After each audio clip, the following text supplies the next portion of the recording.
What is up, my beautiful gemstones? Welcome back to my channel, and if you're new here, just welcome. My name is GemmaJade, but today we are going to be discussing high strangeness, interdimensionals from the liminal realms. A while ago, I did a video about extraterrestrials and cryptids that very well could have been from other dimensions and liminal realms, and I recently came across some other ones that I thought that you guys might want to hear about and that I was definitely interested in. When things like this come up, I always wonder how the people who don't believe can possibly take that stance with all of the facts that are constantly being presented in this community, on this channel, and otherwise that states the contrary. These phenomena range from the downright bizarre to the somewhat odd and stretch all the way to the absolutely terrifying. Some of these cases, though, like the ones I'm about to tell you guys about today, defy classification and challenge our very perceptions of reality. The paranormal, the supernatural, the extraterrestrial, all wonderfully fascinating things, don't really seem to fit in here, and that's why I think they should be classified differently for the most part. These strange and bizarre beings and creatures couldn't possibly come from any known place on the earth, and therefore that has me thinking they could possibly be coming from alternate realities and other dimensions. We've also discussed liminal spaces here on this channel at length in a few videos, but I will do my best to try and sum it up here so that going forward, y'all will kind of have an idea of what I'm talking about. Liminal spaces actually translate to places or states that exist during transitional periods, meaning they don't always exist. They open up and close again very quickly, and that's how these things are said to get through. I wonder if these creatures, beings, entities, etc. are cognizant enough to know that they're even entering a liminal space, portals to other realms and worlds, and that they'll be stuck wherever they end up for who knows how long. I am certain, though, that this is how they end up in places where they don't seem to belong, and also how humans end up having strange and terrifying, confusing encounters with them. Think about Bigfoot and the Loch Ness Monster. Some people think that these creatures are perfectly natural, of flesh and bone, and it's just that we actually haven't figured out what they are yet. I've heard this theory dozens of times, and while I absolutely don't believe in it myself at all, I can certainly understand why people would try to rationalize these creatures in this way. They're really big with saying that Bigfoot is some sort of Neanderthal man or human primate that simply hasn't evolved in the way the rest of us have and manages to stay out of sight most of the time. As far as creatures like the Loch Ness Monster, it's even easier for them to think that this could actually be possible, because think about how much of the ocean and other water sources we don't have the ability or technology yet to explore. There's even been dozens of accounts of dinosaurs that people have claimed to have encountered in recent years, in the past few decades alone, and that's even happened many times right here in New Jersey with the pterodactyl sightings in the Pine Barrens in southern New Jersey. However, with the encounters and sightings I'm about to tell you guys about here today, it seems all bets are off, so let's jump right in. Let's start with a case that happened in the summer of 1961 when a 29-year-old truck driver named Archimedes Sanchez was driving through a mountain pass on a road through the Basque Mountains in Spain. It was 11 at night and very dark. Archimedes wasn't by himself that night, but his companion that he was with is still unnamed. The two men were on their way to Puerto de Barazar. As the two men rounded a large bend in the dark and desolate mountain road, which I believe to be a liminal space, they saw something terrifying in their headlights. This creature was monstrous, and it was standing on an embankment on the side of the road, and as soon as their headlights hit whatever it was, they stopped their car. They looked as hard as they could to see what in the world they were dealing with, and that's when they saw a creature that stood about 4 feet tall with glowing yellow eyes and arms that the men later described as, quote, tentacle-like, end quote. The men said that the being stood there completely still and immobile for several minutes, as if it either never expected to have been spotted, it didn't know where it was, or it didn't know what to do now that it had been spotted. It seemed like the creature was almost as scared as the witnesses were, and finally, as though coming out of some sort of trance, Archimedes slammed on the gas and took off towards it with the truck. The creature jumped and scurried backwards into the woods as the witnesses backed up in order to try and run it over. Why they thought to do something so drastic is well beyond me. However, even when he sped up towards it again, as it still stood off to the side but a bit further back into the woods, it didn't budge and it refused to run off into the darkness of the woods. It wouldn't run away. The men accelerated towards it and the creature moved again but did not run away. The men kept maneuvering the vehicle to try and run this thing over, but every time it would move out of the way fast enough to avoid being hit, but it simply would not leave the area. It was intent on standing its ground, and it was almost as though the creature thought they were playing some sort of game with it. Finally, the men got tired of it and turned and took off along their intended route. I honestly don't understand why, if they weren't afraid to keep backing up and accelerating, trying for whatever reason to run this thing over, neither of them was willing to actually get out of the car and see what they were dealing with. The creature was small after all, and it was strange looking, but it didn't seem to pose a threat. I mean, the way I see it is that if you try to run over a Bigfoot, it's going to attack your vehicle and you could end up dead. This creature just wasn't giving those vibes. The men left the area and continued on, and that's all there is to that one. Our next encounter comes from the Cryptozoology News site, and it came from a taxi cab driver named Edgar Zayas. Edgar was reporting another driver's incident, and he said it happened on June 3rd, 2018. He reported that one of his drivers was bringing a passenger home in one of the taxis, and they were headed down a very dark and desolate, winding rural road. You know how we're always talking about these types of roads in almost every single encounter video that we talk about here? It's because those are what are called liminal spaces, apparently. This road was in Elizabethton, Tennessee. The driver said he didn't see anything, but they reported what the passenger claimed to have seen that night while riding in that car along that same road. Here's what they had to say about the kangaroo-like beast that the passenger told them they had seen. Quote, "The female passenger in his cab asked upon passing the spot where the car had swerved if my driver had seen it. When he told her he had not, she described the creature as something about 2 feet tall, running at a high rate of speed across the road on only its hind legs, and had the overall body shape of a kangaroo. She said the creature was running towards the woods. To the best of my knowledge and research, this is the first sighting of anything like this in or around this area of Tennessee. There have, however, been other sightings of other cryptids ranging from the Birdman of Hampton to the Tennessee Wildman, and even several possible Sasquatch sightings, including a possible winged Bigfoot encounter," end quote. So there are no kangaroos in the United States at all, to the best of my knowledge, and if I'm wrong, please feel free to put that in the comments, but I don't think I am.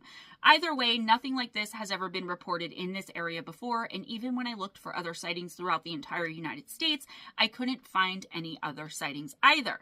If you think this was weird, then hold on to your hats, because now we're going to talk about some strange-looking, vegetable-like humanoids. In July of 1968, in West Virginia, a man local to the area by the name of Jennings Frederick was out in some rural backwoods bow hunting. The woods were near Fairmount, West Virginia, and while out there, he suddenly heard what he described as an extremely high-pitched, otherworldly sound that he said was, quote, like a recording running at an exaggerated speed, end quote. Instead of being immediately fearful, he was curious, and he decided to look around to see what the source of this strange noise was.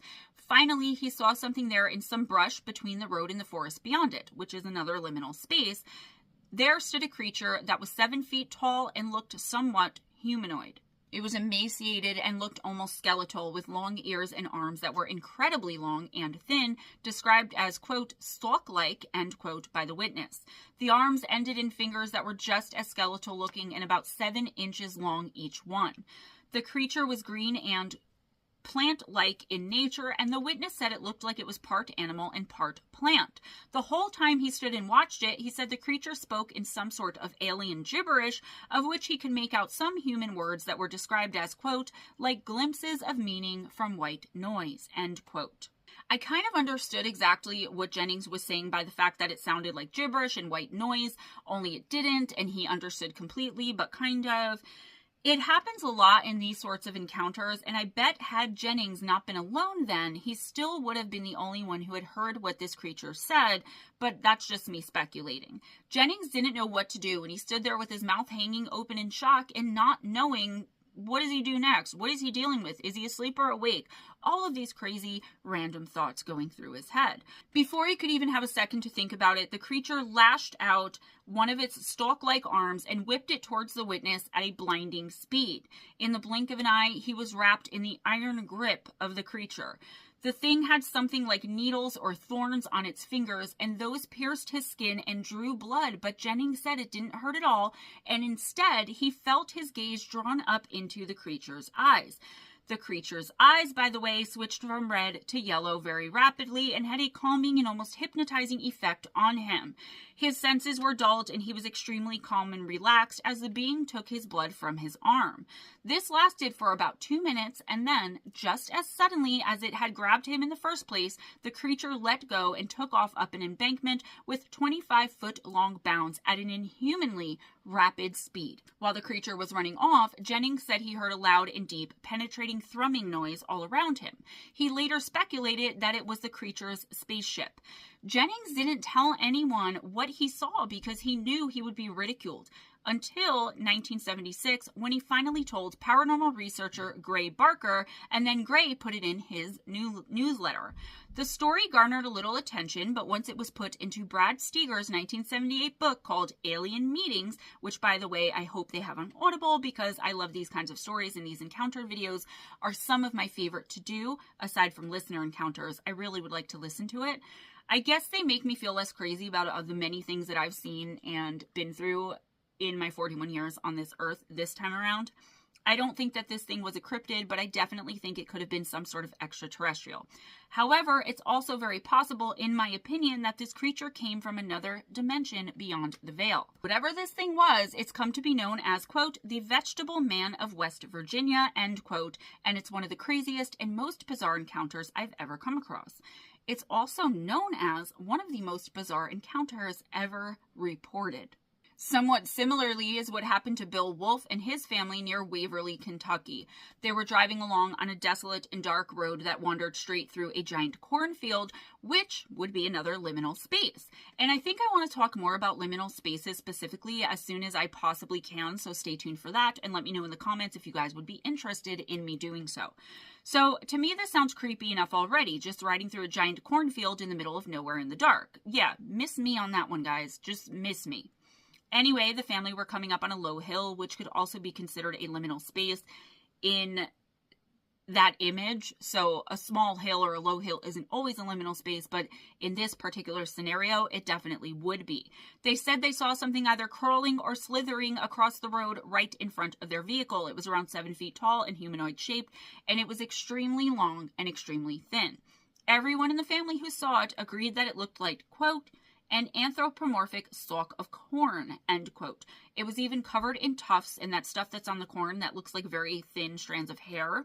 The creature crawled its way across the road and disappeared into the darkness of the cornfield. This creature has come to be called corn squatch, and as far as I could tell, there have been no more reports of it anywhere else.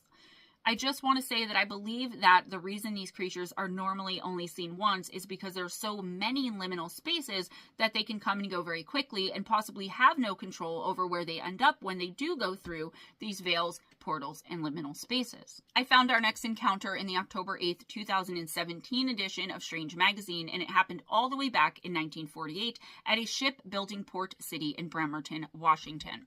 A young woman named Virginia Staples was at home doing her usual household chores and minding her own business when she had a highly strange and bizarre encounter with something not from this world.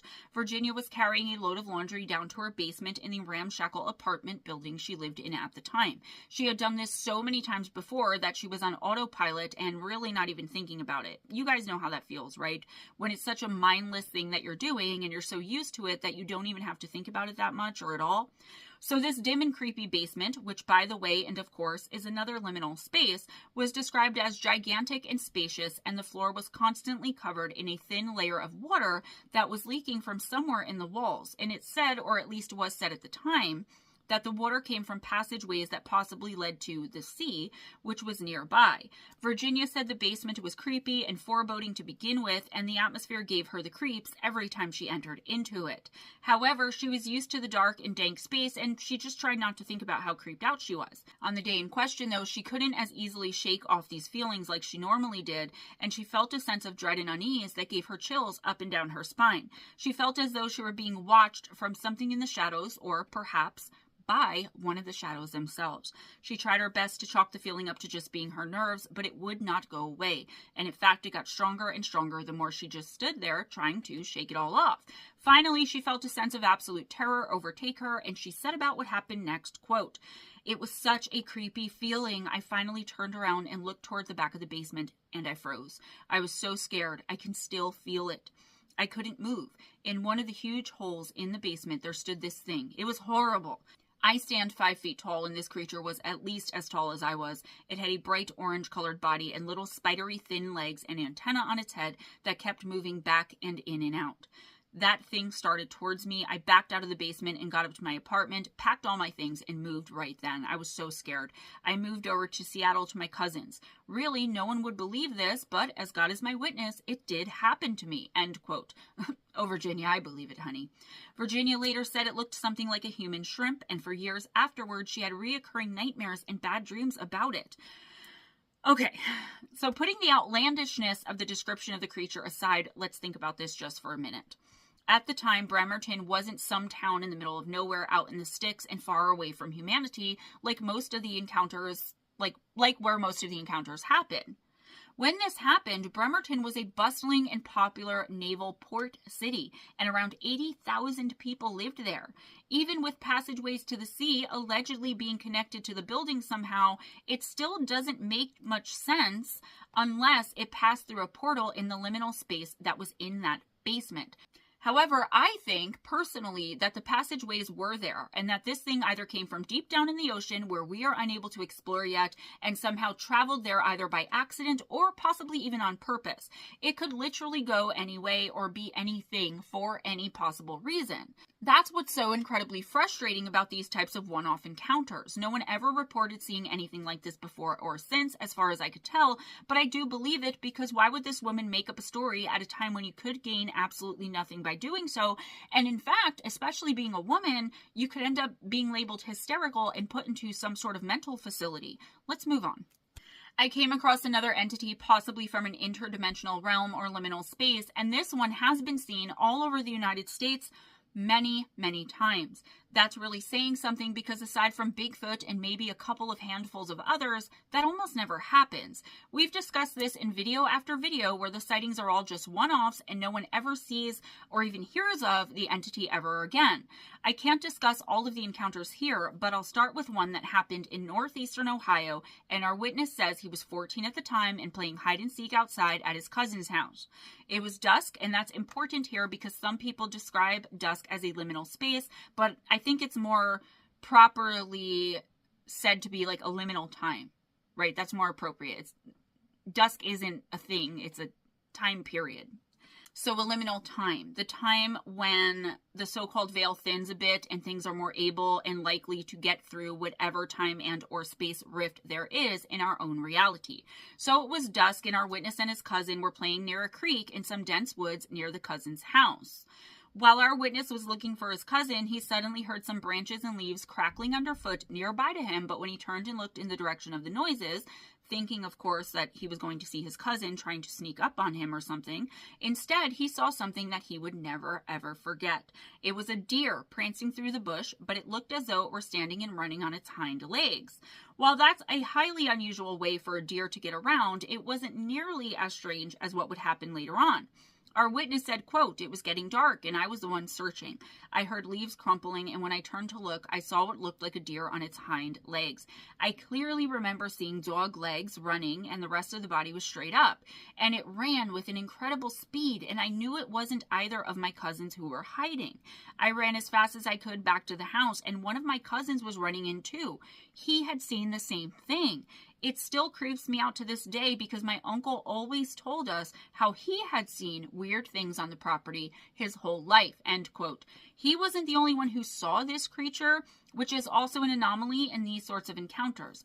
I've covered and come across many where there's more than one person in the woods or wherever the sighting occurs, but still only the one person sees it and no one else who's there actually does. So that is saying something here. This same type of creature was spotted in Delaware in 1938, but that time it seemingly had the extra ability of being able to shape shift. If I were a betting woman, and I'm not, but if I were, I would say that the one in the first story probably also had that same ability, only the witnesses didn't see it shape-shifting at the time of their encounter. This witness was 8 years old visiting his grandparents' house. Again, it was a liminal space, a rural, desolate backwoods surrounded by dense forests and large trees for as far as the eyes could see. It was near the town of Hockessin, and one morning he woke up to the sun shining brightly through the window, and when he looked out, he saw the silhouette of a deer with gigantic antlers standing in his grandparents' backyard. He said what happened next, quote, "It was right there, like almost pressed against the window in profile. I stared in awe, and that is when it changed. In one smooth movement, it reared up its hind legs, and it was no longer a deer, but a man. There were only 2 men in the area, my grandfather and my dad, and it was clearly neither. Not sure if that made it better or worse. Grandfather was very, very built for his age. Dad had a gut. The silhouette was clearly younger. Muscular, but not in the like a brick way my grandfather was. It exuded strength and scared the hell out of me. It stared to the side for a moment and then strode off with a purpose. Looking back, I want to tell myself it was just the imagination of a half-awake child, but I remember the awe and the utter fear I felt when the deer changed," end quote. I normally would recommend staying away from any sort of shape-shifting entity at any and all costs, and even though this one struck fear into the heart of the boy, I really kind of don't feel as though it posed any sort of danger to him, although I wouldn't have approached it either, as I'm sure it knew it was being watched when it did what it did. It knew that kid was looking at it. There's no way it didn't, and it still did what it did, which makes me wonder, did it have some sort of danger attached to it or some sort of nefarious intention where it expected the 8-year-old to follow? This deer man, as far as I could tell, has been being spotted for a very long time all over the world. I wonder if it's some sort of fairy or other sort of forest spirit, perhaps an elemental. As recently as 2012, there was a sighting in the Wichita Mountains in Oklahoma. A witness named Kyle Haying said he was out at the Wichita Mountains National Wildlife Refuge and he was walking along a hiking trail. Hiking trails equal liminal spaces. Our witness was there with another purpose, and that was to take photos of the beautiful night sky. He had a friend with him, and they were stopped and waiting for the right time to start snapping the pictures of the sky and all of the stars. It was beautiful. It was around 10 o'clock at night, and the forest suddenly and out of nowhere became completely mute. This is something we discuss here on this channel and that I've discussed in many of my books many, many times. The forest is suddenly quiet, as though all of the animals and creatures in it have seen or sensed, they know of, somehow, something that we humans haven't yet detected. This, at least in my opinion, is when everything hides, or possibly when the terrors in time and space are ripping. Anyway, the forest suddenly went eerily quiet all at once, and the 2 men were on edge just as suddenly. This struck me as incredible because the critters actually weren't hiding somewhere, and they seemed to be just as affected by the silence as the men. They were displaying some very bizarre behaviors as the men watched on, very scared and confused as to what was happening all around them. First, an elk ran by, and it was closely followed by a herd of bison, and they all got extremely close to the men before hurriedly trotting off. Those animals shouldn't have come anywhere near human beings for any reason on purpose, and it was incredibly uncharacteristic for them to do so. In my opinion, it seems like they were so terrified of whatever they were running from that the humans didn't even pose any sort of threat in their minds, or at least not compared to whatever was chasing them down out there, or whatever they knew was out there at all. The men were scared enough by the silence and then the strange interactions with the animals that they decided to just quit for the night, pack everything up, and leave right then. They must have known instinctually that something was very wrong out there in those woods at that time. They heard something break through the silence all at once, but it only sounded like more small animals rushing around in the bush nearby. Whatever it was coming straight towards them though, and it was the only noise at all in the whole forest, which was even more terrifying and mystifying than the eerie silence had been when it had come on so suddenly only moments before. The men packed up their things and made sure to have their rifles in their hands and at the ready, just in case whatever had been coming towards them got any closer. It was still approaching them as they got into their car to drive away. Once they started to drive off, something stepped right in the path of the vehicle, and our witness said it had the head of an elk, but it stood bipedally on two legs. However, it wasn't just that it was standing on its hind legs, but those legs were easily visible, and they were human legs. It also had two human arms and bright red eyes. It lunged at the car, but the driver managed to swerve and miss it, speeding away as fast and furious as they possibly could in order to put some distance between them and whatever it was they had just encountered. The men didn't stop until they were about 3 miles away from where the creature had been, and they were trying to collect their thoughts, regain their wits, and that's when Kyle Haying talked about what happened next. Quote, "We were scared poopless. Things got even quieter when we stayed there. While there, we heard one ear-piercing screech or scream, almost a haunting screech of some sort that made my hair stand on end and gave me goosebumps even worse. With that, we left the mountains completely. We felt as though we were not wanted there, at least on that night. The way the wildlife acted, the figure that we came across that the animals had to have been running from, and then the scream of which I can only find references to happens when there's a banshee nearby. I cannot forget that figure we saw as well as its scream. It was not human, but it was not of any wildlife I'm familiar with out there." End quote. This just sounds like a forest demon to me. I'm actually going to have to ask Ryan Tremblay about that because he did educate me extensively on the deer woman for personal reasons, coming across one at the creek by my house and just needing to know what she was about before I approached. So I'm wondering if I send him the link to this video, if he'll get back to me on what these people could have possibly been dealing with and why. You know, sometimes people are chosen by these entities to be there, to see them. And someone like Ryan Tremblay would probably know more than at least I would why that would be the case.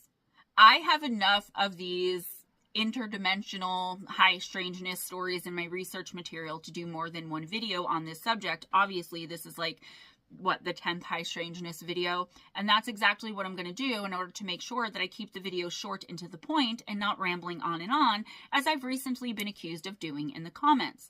Before we end though, let's talk about one more creature. This being has been sighted all across a large part of West Virginia, including Mason, Boone, Kanawha, and Putnam counties. In the mid-1990s, a string of sightings started, and this particular thing has been very hard to classify for those who have seen it ever since. The creature was described as hulking, white, woolly, bear-sized beast with a pointed head that has some sort of ram or goat horns on it.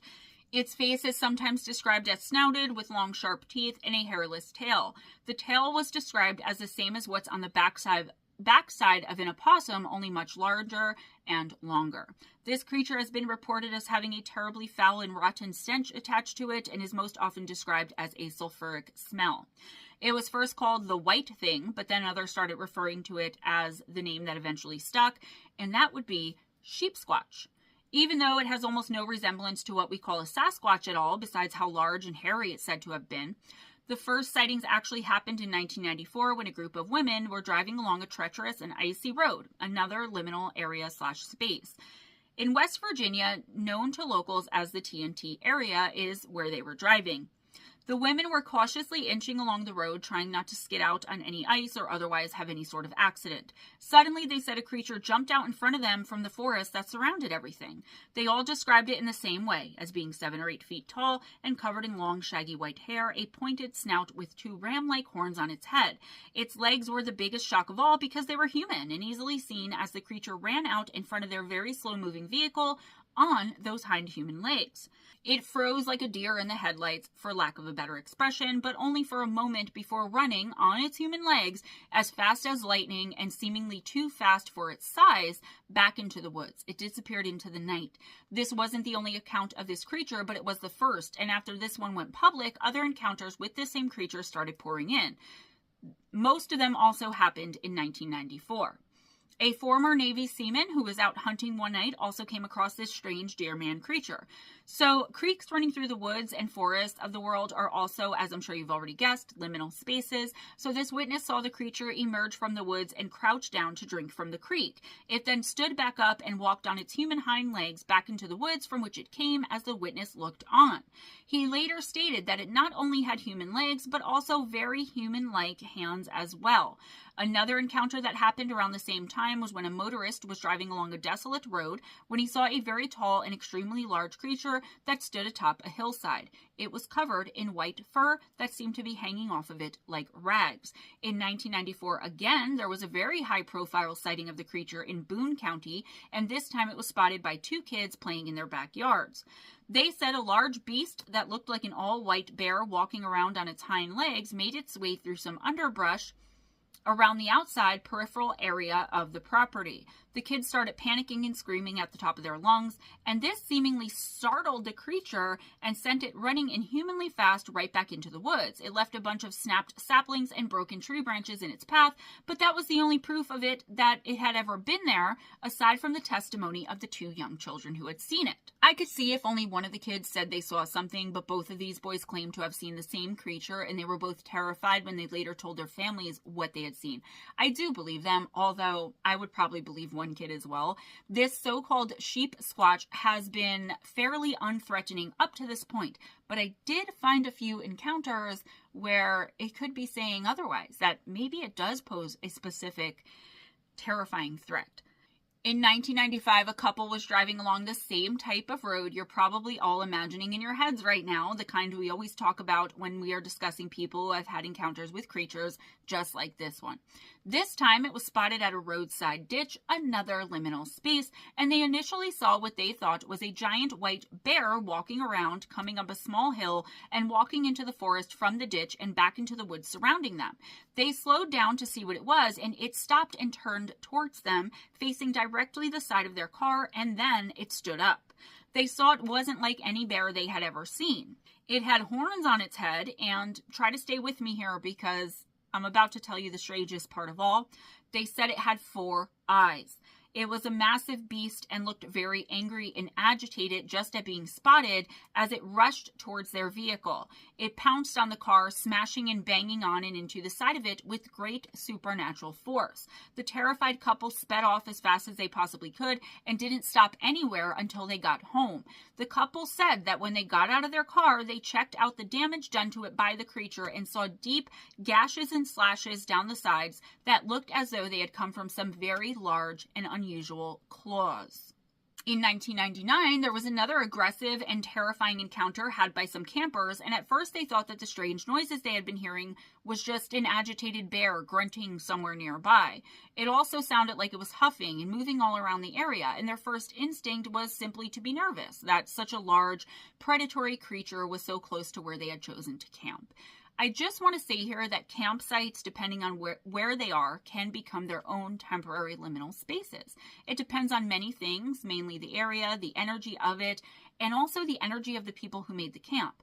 But I would bet to say that all of those things came perfectly together on this particular night in order for this particular creature to have been able to get through this liminal space. I mean, think about it. If it was there all the time and not just coming and going all at once, then more people would have seen it. I mean, yeah, it's true that there's been tons of sightings of this thing in this one area, but in my opinion, not as many as if it lived there full time and was always there. So the campers were doing their best to shake off the feelings of unease that were coming over them just from seemingly being in such close proximity to an agitated bear, when suddenly things would go from uneasy to terrifying all in one shot. Suddenly, a hulking white massive blur came crashing through the forest surrounding them, and before the campers could react, the creature let out a blood-curdling and unearthly scream unlike any animal they had ever heard before.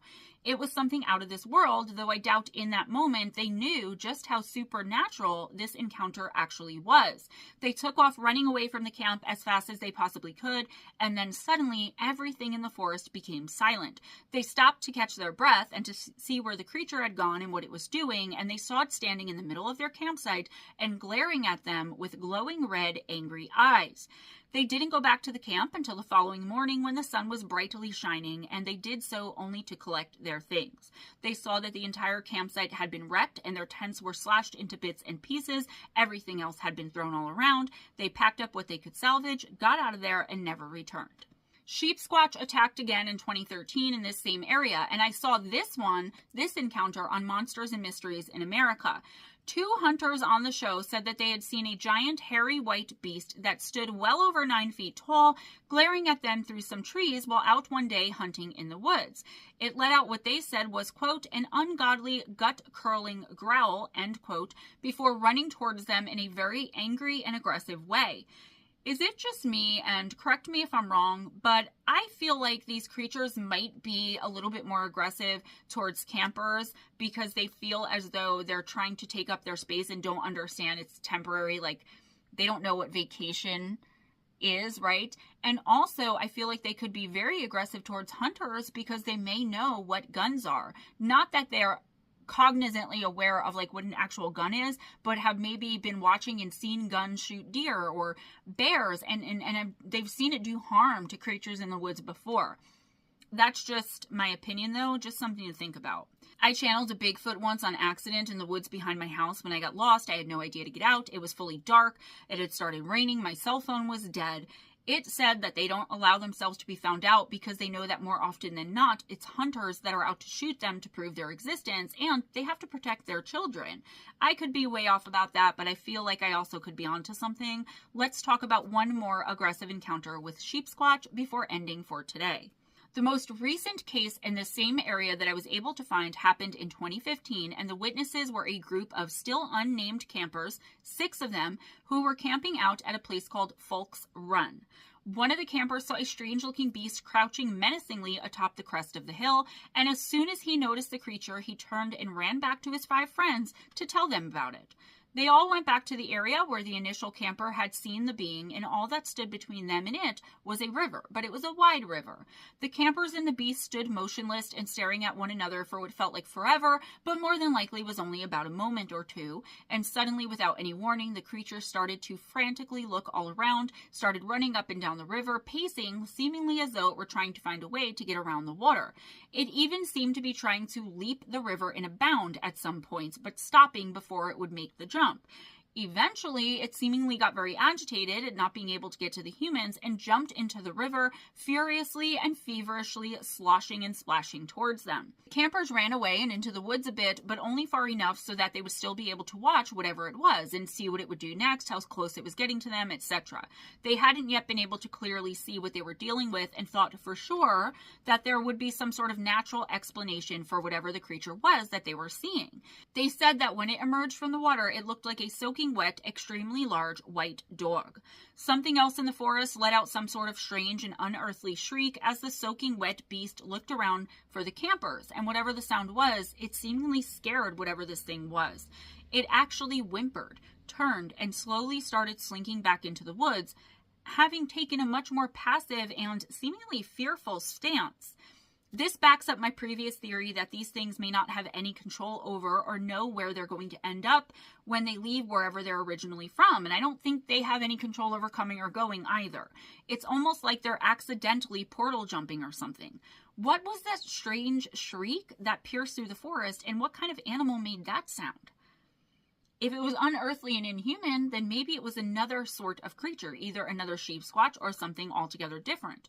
Did the sheep squatch know what it was and therefore knew that it needed to fear it? Because it doesn't seem like noises in general scare this thing, what with all the screaming humans it's reportedly encounters in the last few decades or so, right? It could really be, in my opinion, another of its kind. Is there a hierarchy to the sheep squatch? I honestly don't know, and there are tons of unanswered questions, even after all of the research I've done into interdimensionals, portals, liminal spaces, and all of the other unknown creatures in the woods and where they come from. It's frustrating to say the least, but all we can do is keep searching for answers, keep talking about the encounters, and keep getting the word out. Before we end, I do want to talk about something, and that's the fact that interdimensional travelers, in my opinion, and I'm definitely not alone, are a lot of the time extraterrestrials, but we have no idea the amount of different species of ETs that are out there in the universe and how many different ways they figured out to travel here to our Earth. Think about it. Extraterrestrials can really be or look like any bizarre and unimaginable thing we could possibly think of in our wildest imaginations. And I wonder if all of these other dimensions and worlds that we talk about so often in this community are just other places where extraterrestrials live. Are all interdimensionals aliens? I honestly don't know, but I think that they could be. The fact of the matter is we just don't know how it all works yet. And for the most part and for most people, we aren't even close to figuring it out at this point in time. I would love to hear your guys' opinions though, your thoughts and your theories about all of the entities and things we've discussed here today. And you can leave those in the comments below the video, please. Thanks for watching. As always, that's all I have for you guys today. Please give this video a big thumbs up if you enjoyed the content. If you enjoyed spending this time with me, spread the love by sharing this video. Subscribe if you haven't already. A lot of the people who watch my videos regularly aren't subscribed. We're already going together. Just make it official. All right. If you want to leave a comment to help me on the algorithm but don't know what to comment, just comment a gemstone, a smiley face. It doesn't matter. Comment anything, even if it's just one simple emoji, one word, because it really does help with the algorithm pushing the video out. Please check out the description box for some important links. A lot of y'all have asked me how you can send me a Christmas gift. I do have an Amazon wish list gift links with things like oracle decks, crystals. There's literally thousands of things on there. There's so much on there that you can just choose, pay for, and send to me without me having to give my address away. PayPal and Cash App donations are basically the only way that I get paid right now. And it is Christmas time, so if you're feeling generous, or even if you have a little bit to spare and share that you want to donate to me thinking I should get paid for my work, PayPal and Cash App is the way to go. Those links in the description box. You can also purchase any of my books on Amazon, Kindle, paperback, Audible. And I have like 10 or 11 books out right now, so I'm not going to list all of them. But you can go to Amazon and search Gemma Jade Books, and you'll see my collection. Gone Mysterious Disappearances, Volume 4. I didn't have it finished as quickly as I thought I was going to, but it should be out by New Year's Day or the first week of January. For autographed copies of any of my books, to purchase personal intuitive oracle readings, video sessions, my spiritual helper boxes, Christmas boxes, my manifestation intention sprays, scented oil rollers. I do have holiday scents, but then I have the regular homemade mixed scents. It's all made with moon water and other natural ingredients. I think a lot of people don't know that I do have this little business because I don't have a website for it. And I stopped advertising for a while because nobody was ordering anything. But guys, if you want to send in your encounters with supernatural, paranormal, extraterrestrial, otherworldly from my listener encounters videos, any and all correspondence, questions, pricing, to put in any orders. I also do a small subscription box for $60 a month. Any of that. I have no problem with y'all requesting information and prices and asking questions about what it is that I'm offering and selling. GemmaJadeParanormal at gmail.com. I'm sure I'm forgetting a lot of stuff, but go through the description box because there is a lot of extra information in there that I don't always say at the end of all these videos. Be kind to each other, guys. It doesn't cost anything. Be kind to yourselves and never accept anything less than others being kind to you. If nobody told you today, you're amazing. You got this. You are so worth it. You can make any and all of your dreams come true. I believe in you. I got your back. Always go in grace. Smile at a stranger. And I'll see you guys next time. Bye.